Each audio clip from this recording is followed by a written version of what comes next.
21শে জুলাইয়ের প্রস্তুতি শুরু করলো ওয়েব কুপার শিক্ষক সংগঠন। গৌড়বঙ্গ বিশ্ববিদ্যালয়ের সভাকক্ষে একটি প্রস্তুতি সভার আয়োজন করা হয়। এর পাশাপাশি গৌড়বঙ্গ বিশ্ববিদ্যালয়ের ক্যাম্পাসে 21শে জুলাইয়ের সমর্থনে দেয়াল লিখন কর্মসূচি পালন করা হয় ওয়েব কুপার গৌড়বঙ্গ বিশ্ববিদ্যালয়ের শাখার উদ্যোগে।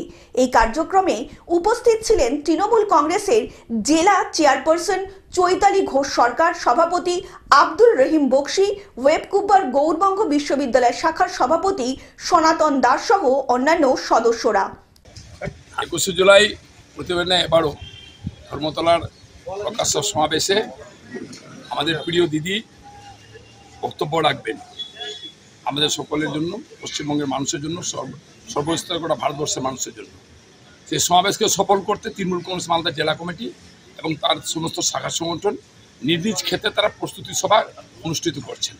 আজকে আমরা গৌড়বঙ্গ ইউনিভার্সিটির আমাদের যে ওয়েব কুপার তার যে সভাপতি সনাতনবাবু আছেন, তার নেতৃত্বে এখানে একটা ওয়েব কুপার প্রস্তুতি সভা ছিল। সেই সভাতে আমি, আমাদের জেলার চেয়ারম্যান দুজন উপস্থিত ছিলাম। খুব সুন্দর সভা অনুষ্ঠিত হয়েছে এবং আমি খুবই আনন্দিত, গর্বিত যে ইউনিভার্সিটি ওয়েব কুপার পক্ষ থেকে তারা বেশ সংখ্যক যারা প্রফেসররা আছেন তারা সেদিন যাবেন, আগেও গেছেন, এবার আরও বেশি সংখ্যক যাচ্ছেন। এটা আমার কাছে খুবই আনন্দের এবং আমি আশা রাখবো যে আগামী দিনে আমাদের ইউনিভার্সিটি ওয়েব কুপার নেতৃত্বে একটা সংগঠন, শিক্ষা জগতে শিক্ষকদেরকে একটা সংগঠন, শক্তিশালী সংগঠন গড়ে উঠবে আশা আছে। মালদা থেকে অভিষেক দাসের রিপোর্ট, গ্লোব নিউজ। এখন থেকে গ্লোব টিভি দেখুন আপনার স্মার্টফোনেও। গুগল প্লে স্টোর অথবা অ্যাপল স্টোর থেকে ডাউনলোড করুন গ্লোব টিভি লাইভ অ্যাপ। এছাড়া জিও টিভি অ্যাপ থেকে দেখুন গ্লোব টিভি লাইভ।